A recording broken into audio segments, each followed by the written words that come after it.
On May 25, 2020, in Westerville, Ohio, Emily Noble, a 52-year-old woman, vanished without a trace. She had just celebrated her birthday the night before with her husband, Mathew Moore. 4 months later, her body was found in a wooded area near their home. A USB cord was wrapped tightly around her neck. Authorities asked themselves, was this a suicide, or has something far more sinister happened? Emily's body was taken in by the Delaware County Coroner's Office, and an autopsy established she may have been murdered. She had suffocated to death. The examination conducted as well confirmed that she had been dead for about 4 months. This is Strawberry Inc., and tonight we're digging into the case of Emily Noble. Westerville, Ohio is a quiet suburb north of Columbus. On the night of May 24, 2020, Emily Noble and her husband, Mathew Moore, went out to celebrate her birthday. They visited a few places, returned home, and according to Mathew, went to bed. The next morning, Mathew woke up and claimed Emily was gone. No note, no sign of struggle, just gone. He waited hours before reporting her missing. Her family was alarmed. Emily wasn't the type of person to just vanish. She was quiet, reserved, and deeply devoted to her late son, James, who was nicknamed Joey and had died by suicide, hanging himself. And now she had simply disappeared without a trace.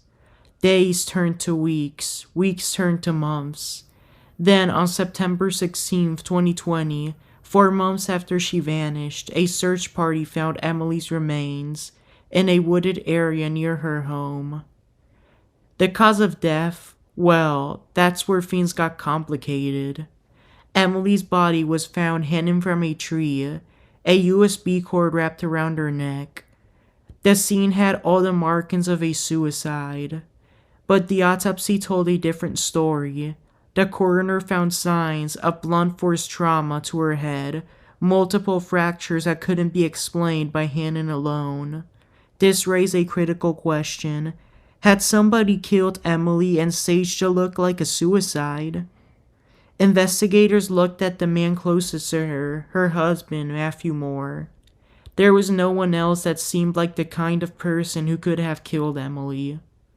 The Westerville Police Department arrested Moore in June 2021 after questioning him at their home and took him to their station. He did not resist and was fully cooperative. Moore denied ever being involved with her death or disappearance. Before the arrest, he had been indicted on 2 unclassified charges of murder and 1 second-degree felonious assault crime. Shortly after, Mathew Moore was booked into the Delaware County Jail, a jail full of white trash. He then pleaded not guilty to the charges. Delaware County District Judge David Gormley set Mathew Moore's bond to $2.5 million, an amount that he could not afford was set because prosecutor Mark Sleeper believed Moore was a flight risk and may tamper the case's evidence if released. Therefore, he remained in jail to await trial. His defense argued something shocking. The medical examiner had it wrong. On his behalf, Moore's attorney, Court Gatterdam, filed a motion to have a speedy trial because he just wanted to get this case over with. The trial began in August 2022, and it was one of the most polarizing cases in Ohio. The prosecution claimed Moore had killed Emily during an argument, staged her body in the woods, and waited months before her remains were discovered. The defense encountered that Emily had taken her own life, and the injuries to her skull were actually from decomposition and animal activity. There was no DNA evidence, no eyewitnesses, and no confession. Then, after a trial that had gripped Westerville, the jury found Mathew Moore not guilty on all charges. Moore walked out of court a free man. Some saw him as an innocent husband wrongly accused. Others believe he had gotten away with murder. He was then brought back to the Delaware County Jail for the last time and released to his family. After his acquittal, Moore wrote a book entitled Emily, a Staged Suicide in Ohio, where he shared his side of the story. But the biggest question still lingers. Did Emily Noble die by her own hand, or was her death something far darker? That's for you to decide. The court where the trial was held is in downtown Delaware, Ohio. Surrounding this court are a bunch of neighborhoods with white trash. People who request money to you and then never pay it back and make excuses to get away.